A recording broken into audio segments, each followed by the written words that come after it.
there are countries at war and impoverished right now. Like, I think Greece is bankrupt. And, like, they're the ones that came up with the Olympics. So. Yeah, but boy, I don't know. Maybe it's just maybe it's me. Russia's disqualified. Countries are going bankrupt. Yeah, and it's very economic structures. It's very. It's just like us, China, and Denmark. That's it. It's very like my grandbaby-ish field trip. Everybody's gonna win. Everybody's gonna get a medal. I mean, seriously. I'm just looking for that one. This is good material. I'm just looking for that one good country heel now. You see what I'm saying? That just there's not one. Oh. I mean, the closest to it was last night when this girl fell and she was very disgusted. And when they put the camera on her, she was like body slamming the big sled thing. But then you could tell somebody got in her ear real quick and told her that ain't how we act. You know, like I do my kids. And she straightened up real good and then come all proper. But for a minute there was a taste of like when America beat Russia. Oh yeah, yeah. Oh exactly. She's fixing it. The one blonde girl, pretty tough looking girl, she won the medal and she was coming over to hug the heel girl, and for a minute she kind of hesitated because she one of these. Oh yeah, oh yeah. She said, "You want to hug me? I'm gonna punch you right in the face." But then, it's like when they meet back to back in the Rumble, and they turn around. Oh, I love that, and they face each other. Oh, I love that. Oh, that's great. I got a little goosebump. But anyway, but somebody got in her ear, and then they said hug her, so she hugged her. And then it went back to being stupid again. Boy, but anyway, I will say that. I don't know what's happened to him. But anyway, I was waiting for Kim Patera to come out. You know, Olympic gold medalist. But anyway. Different Olympics, though. Oh, different Olympics. Different Olympics. I'm confused with the he was doing time in the winter.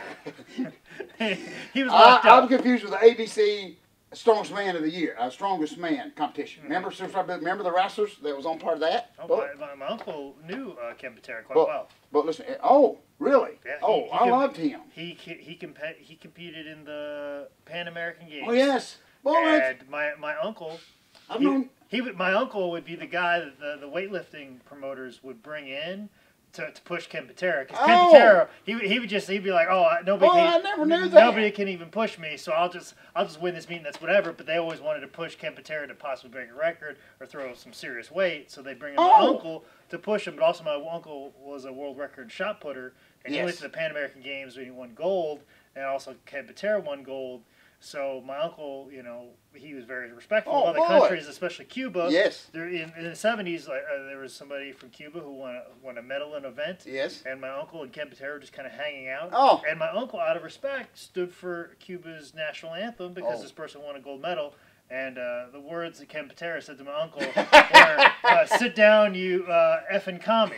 So that's how I know. Oh, that's the heel I'm looking for now. To circle back in our conversation before our conversation, Kim Patera was the biggest heel in the Pan American Games. Bullet. I never knew that. Yeah. Bullet. I got because his daughter works some. She's doing real good. Kim Patera's daughter. Allegedly. Allegedly. Okay, we got to get started there. Lots of stuff. Okay. Ladies and gentlemen, welcome to another edition of Dad, You Don't Work, You Wrestle. You hear the claps, you know what time it is, George. How was the weekend? Bullet. I meant to tell you something real quick.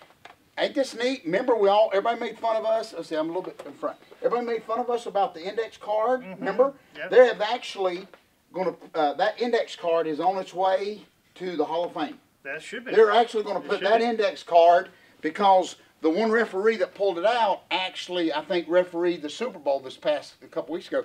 And they were all making a joke about, did he have the index card? And he said, I don't know, that's on its way to the Hall of Fame. So I thought that was pretty cool. But anyway. That's the index card that caused Jack Del Rio to lose his job. job. Man, it sure did. Oh, boy. That's the index card that put John Gruden in the Raiders back in the Raiders organization.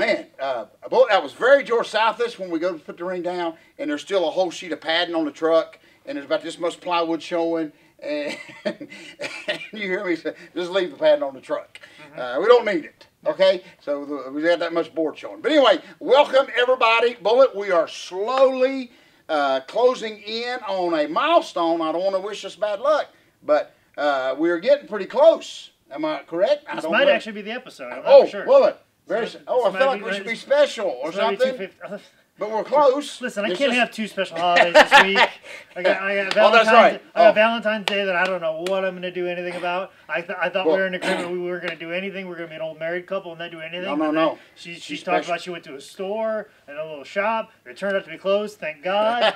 so right now she has nothing, but I feel like she's been on the hunt for something. So. But if you can just, I don't know if Miss Bullitt will do it, but if you can hold off till at least tomorrow, or the day after Valentine's, you get all that stuff marked down. I know. If you can just hold on. Now, I tried it, and maybe that's why I'm alone. But anyway, but I don't know if they can hold on. It's just amazing that time frame. You know what I'm saying? It's the same candy, exactly. And it ain't old, being a day late. It's not old, but it's in that basket at the dollar store. But anyway, if you people need me to help you with a date relationship, we can do that too. So anyway, but we're getting close. That's what I tried to say. Thank you, Bullet. You put up with me for a long time. Okay. But anyway, we're closing in. Bullet. This is the one favorite time I have during the week. Okay. Busy day for me today. Bullet, believe it or not, I left late night, early morning-ish. Drove all the way to Livonia, Georgia. Bullet, straight down there, traffic. Oh my gosh, I'm still like wired. Greenville shuts down to 1 lane. What happened to people who used to work at night? Nobody works at night no more. They just shut the freeway down in midday.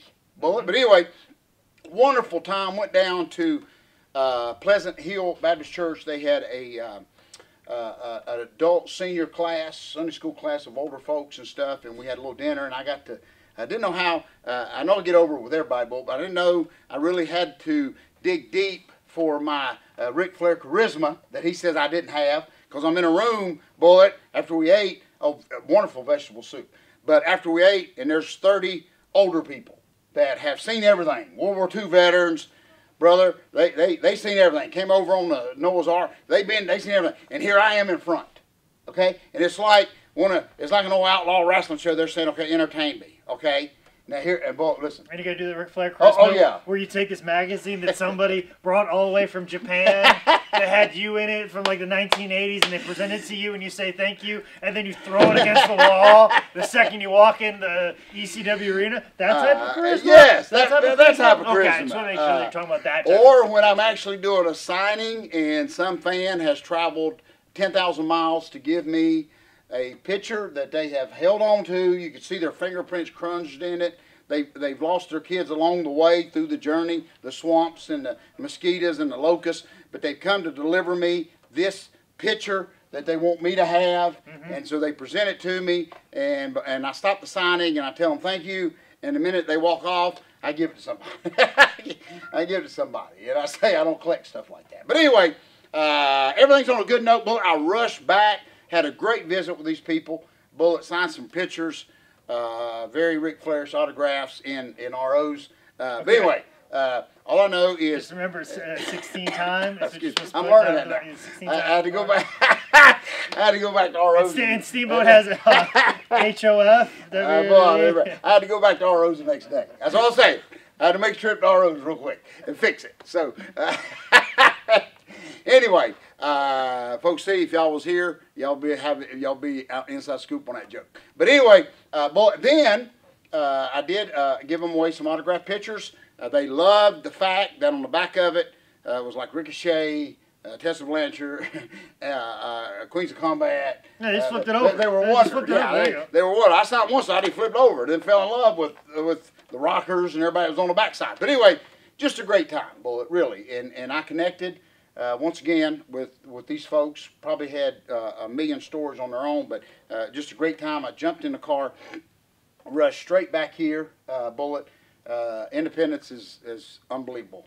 This kind of late at night, it's just I don't know where people are going. Late at night, early. It's been awful. What I don't understand. I wish they'd just fix it. But what I don't understand is those poor people that I was stuck in the middle of a while ago. By the time they get home, I'm not making a joke here. Even though it could be kind of funny. Even though this is a comedy show. Even though it's a comedy show. But by the time they get home, literally they got to turn around and come back to work. You see what I'm saying? I mean, by the time they get out of Charlotte, it was going on 10 o'clock. And they got to get up at 6 and be back at work. I just bless their hearts for doing it. But anyway, so much going on, boy. So glad to be here. Had a great, this past weekend, a great show. I went by myself. Very, very get to know George moment. I didn't take nobody. I could have got. I prefer that.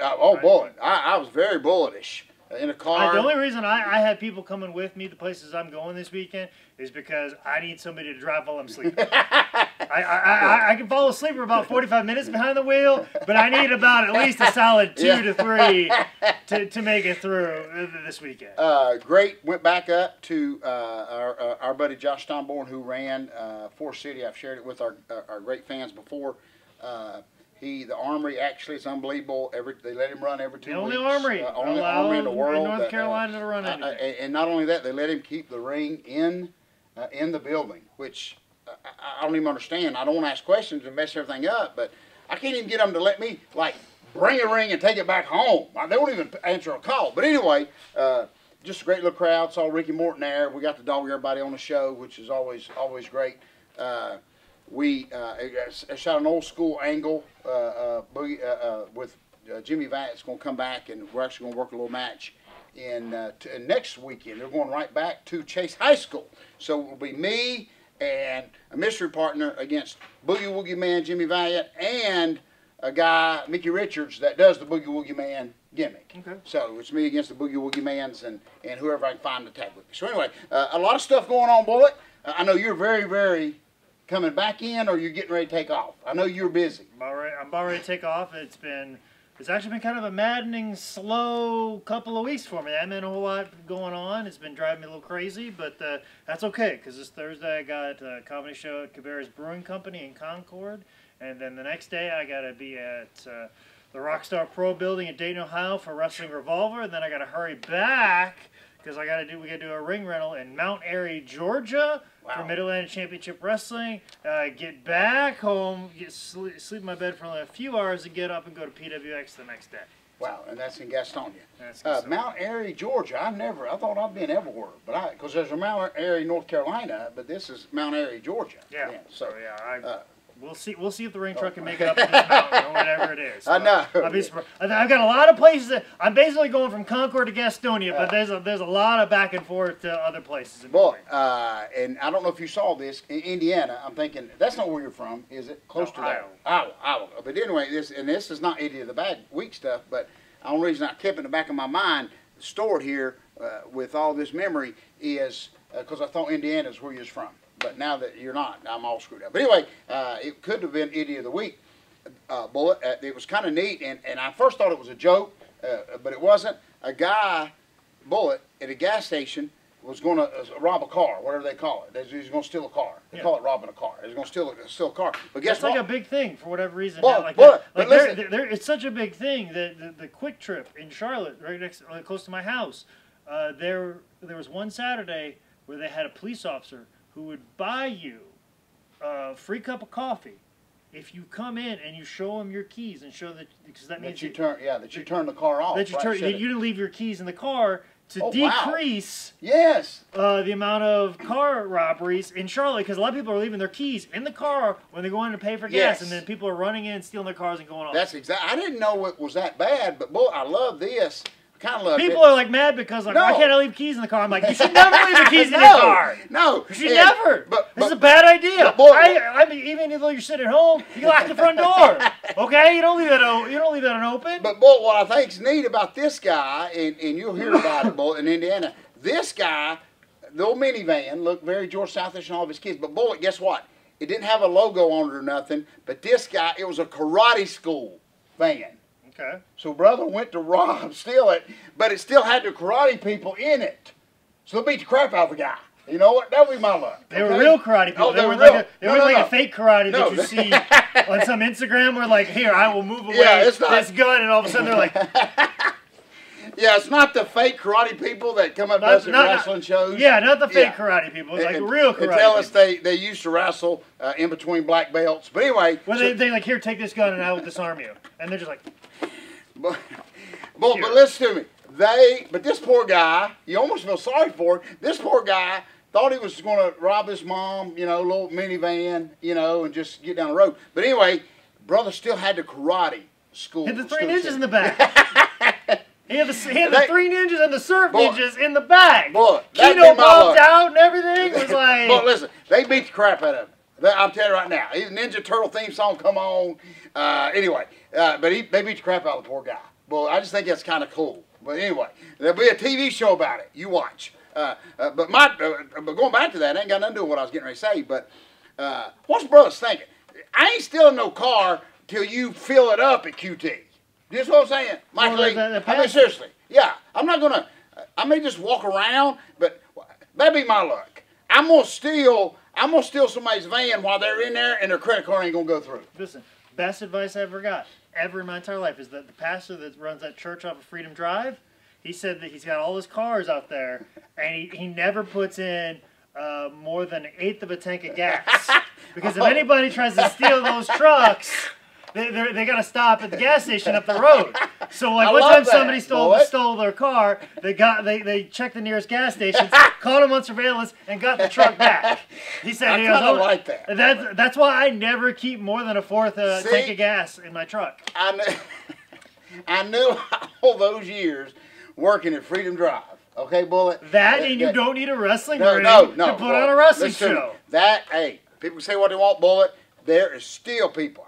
If they don't believe me, go to YouTube. There's like 100,000 people watching. We should have sold that thing, Bullet. There's like 100,000 people watch that thing. I'm glad to be remembered from that. But anyway, Bullet, if you don't mind, Idiot of the Week, this may be a little bit of discussion here tonight, so I want to give us plenty of time. But we dipped into it a little bit earlier, a while ago. I actually sat down, and I guess it's been on for about a week now, but I actually sat down and tried to watch the Olympics. Now, Bullet, take it from me, who's just straight down pro-wrestling. I mean, I don't know one sport from the next. I just know... You don't know what they're saying in curling, even though they're speaking in English? Like apparently you can give out strategy in curling. Like the Canadian team, they're saying, I'm going to move this and over here. I'm going to put and make sure you curl it this way. I think it'll spin it. I was like, why are you giving away your game plan right now? At least when Denmark does it, I don't know what they're saying. I know. You know, but you're just speaking full in English. But what you going to do with these stones? And folks, listen to me. This is just... And they can step in and do the little thing too. Like Denmark can step in and do the little thingy. Boy, I keep watching the Olympics. Now, you say, George, you're an old fart, and I have been a good fan of Wild World Sports back in the day, and just the Olympics and the festivities of when America beat Russia, you know, in the flag, in the hockey thing, and so I kind of still hung on a little bit of that when I watched, and maybe it was just everything was skiing, Bullet, and women skiing, which there's nothing wrong with women skiing, but Lord, it's like you're just sitting there. And Bullet, I can't do it. Well, the downhill fast ones are fun to watch. It's the one where they're like this. And Bullet, it's the long distance one. The one where they're on. Now, I'm not saying the one that they're doing the long distance and the shooting stuff. That's all right. Okay, like that. Well, this is the one I happen to watch. They got the one board. It looks like a 3-way tag match where you should have just had another guy. Okay. The girl comes out there with like one board. It's like she couldn't afford the other board. Okay, so she's going to make do. So she's going to ride one board, okay? And this is the one where they start down the hill, and then it opens up to this big. It just half-pipe. Yeah, but there's like nobody like watching. They should have planted some fans, some people, or something. Bullet. But so anyway, the first girl, she it doesn't look hard. I know it's hard. Don't get me wrong. What I'm saying. So I'm sitting here, Bullet, and I'm on my second plate of Hot Pockets. Okay, that you can't never get right in the microwave because sometimes you heat them too hot and they burn you out all that cheese. Another time they're not hot enough, and then you just awful. You just don't wait. But anyway, and they give you that little they give you that little spaceship looking tinfoil thing that with the aluminum siding that you put your Hot Pocket in. It's supposed to cook it, and it'll never cook it. But anyway, so I'm sitting here. Easy, Jim Gaffney, calm down, all right? But Bullet, all I wanted in my moment of the Olympics was just for somebody to break routine. I mean, somebody to just be old-fashioned mean. I mean, I really felt like, and I'm not being stupid here, I'm being stupid, but it's simple. But I really felt like everybody is going to win. It's like they give them a speech, go out there and give it the old college try, and you're going to be okay. I don't know, Bullet. I don't know. Everybody failed. I mean, I know people, they worked all these years to get there. First 4 events, I'm not lying, everybody failed. I thought the object was to fall. So as I was finishing up my last plate of Hot Pockets, I thought, man, I can do that.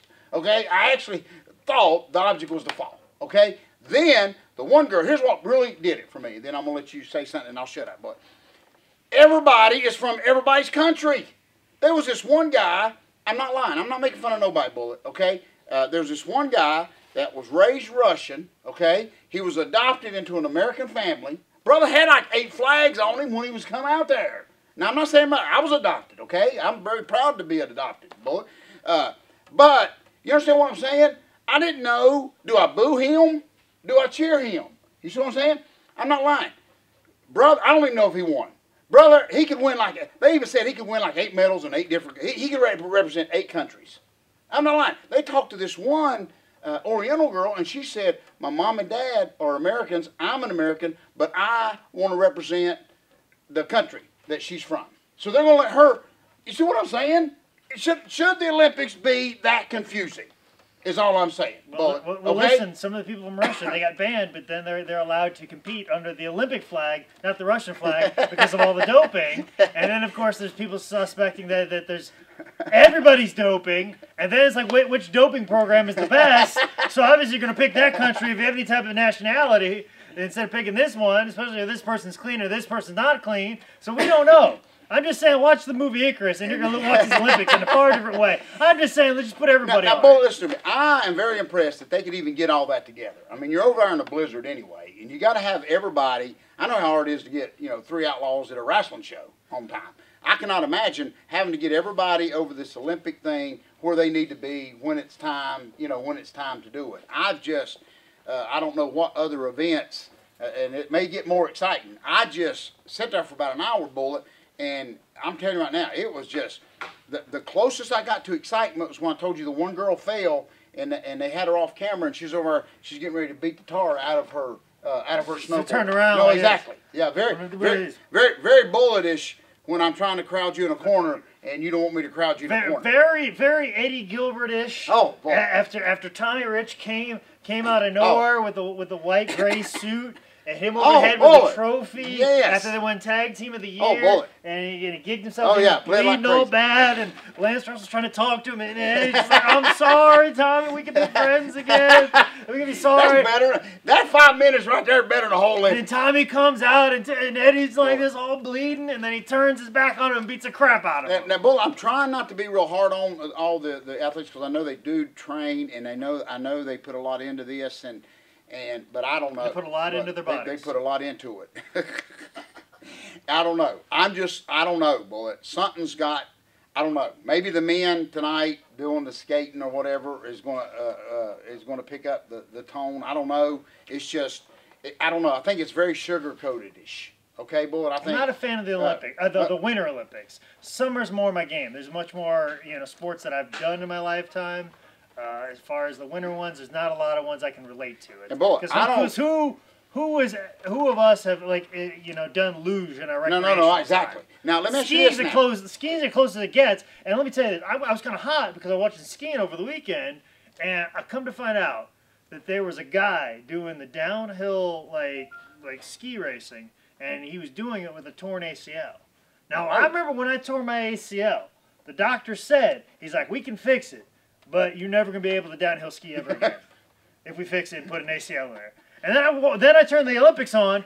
3 years later, there's a guy with no ACL skiing at an Olympic level right now, right in front of my face, as I'm having a hard time getting out of bed, thinking I'm old man. All of a sudden, I realize, no, I'm just being lazy because I'm listening to this doctor said. I'm gonna start doing flips. Basically, what I'm saying, I'm gonna start doing Ricochet stuff since we can just take all Ricochet stuff now. Because he's not on the Indies anymore. I'm just gonna start doing his stuff. Yeah. Because if a guy can Olympically ski downhill with no ACL, the one thing I was told I can no longer do anymore, I can do anything. Now, boy, explain to me real quick before we get off here. The luge, is that? What is that one event? That's one where like this. Oh, okay. This one right here. No, I understand that. This one right here. Okay, I got you. What is the one where it looks like they have a bucket? I mean, it look like grandma's pan, and they run. It ain't bowling because they're not knocking no pins down. That's the curling. Yeah. Where they slide. That's what That's what I was telling the Canadians were giving out all their strategies. Yeah. Like, oh, we're going to curl this way, and then the guy's going to come back and knock them out. But don't push it, put it just enough. And they're telling all the strategy, and guess what? The opposing team can come in and leave the little brooms and then slide it out if they need to. But that reminds me of like old old fogey like shuffleboard. You know what I'm saying? They did. That's a big deal in Canada. Oh, is it? Oh, it's a super big deal. Yeah, But I thought it was like marbles. You know, where we did it to like if I hit your it's like bocce ball. It's a lot like bocce ball. Okay. So if I hit your bucket, I don't get it and put it in my pocket like you used to do marbles. That ain't got nothing. Okay. All right. Anyway, so much education, folks. Listen to me. I know you had to bear with us because we're trying to educate everybody on everything from buying old candy to Olympic slosh racing. Now those guys fly. The ones that lay down like that. So who did we exactly put in the city of Paris? Well, I held it for about 20 minutes. Then I put anybody in there. Before I put I was going to put the whole Olympic committee in. Okay. They rightfully so need to go in there. Yeah, I was going to put along with their drug testing program. Well, let's put that in there as well. You broadened my horizon to represent the Olympic Drug Committee is Road Warrior Hawk, a guy who could definitely pass an Olympic drug test. We're going to put him in there and brother, as a symbolization. Hey, and right along that same, brother, broke his leg before they did the Skywalker and still went up for the Skywalker. That's a true story. I'll never forget the one in Chicago. Basically, what we're saying is doctors don't know nothing. Well, unless they can teach you how to get around a drug test. That's about all doctors know how to do. That's all they know how to do. Well, listen. And overcharge you and make you wait the 3 hours to do a physical for Missouri and Kentucky. But I'm not bitter. Oh, yeah, what a big word. No, big. But they don't take appointments at doctor's offices anymore. So some lady sat in the waiting room. She was sick as a dog, and they even said like, "Ma'am, we are so sorry you had to wait for 3 hours." And she's like, she goes, "The reason why you had to wait 3 hours is because you didn't have an appointment." She goes, "Well, how can I get an appointment?" And they go, "Oh, we don't hand out sick appointments." So she's like, "I said it to the woman's face." But boy, my doctor. They got very upset and they won't do it. My doctor will give me the physical like I've been going there for 100 years. But the fact that they have to send it in now, your doctor has to fax the paper in. Oh, not mine. But it don't matter. It don't. Well, that's South Carolina. They don't count. They don't count. Well, Kentucky, they're fine. Missouri, they're fine. And my doctor says, hadn't I done enough? Spoiler alert: the doctor didn't even fill everything out correct. He made some of it up. He made some of it up because he didn't want to check my reflexes. He just put okay. Just let you know, there's some of those boxes on there he didn't check. Because I was like, oh, he didn't check my reflexes. He didn't check my dexterity. He didn't make me do this. But all of a sudden, I'm like, oh, he just filled it all out and he just put a stamp on it. So it's all that's true story. My doctor said, I already have worked overtime to get you to pass this physical, okay?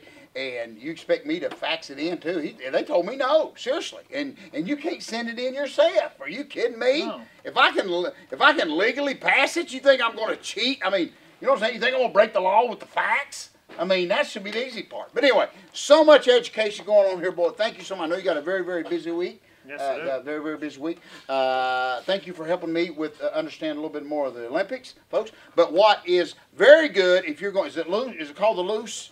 Luge. Yeah. What is a very good thing to do when you're loosing in the Olympics is to read a good book. The second greatest book of all time, which may or may not be able to pass a drug test, but is available at highspots.com. If you want to know more about my crazy weekend, make sure you follow me on Twitter at ManScoutManning or on Instagram at ManScoutManning. This has been another edition of Dad, You Don't Work, You Rest.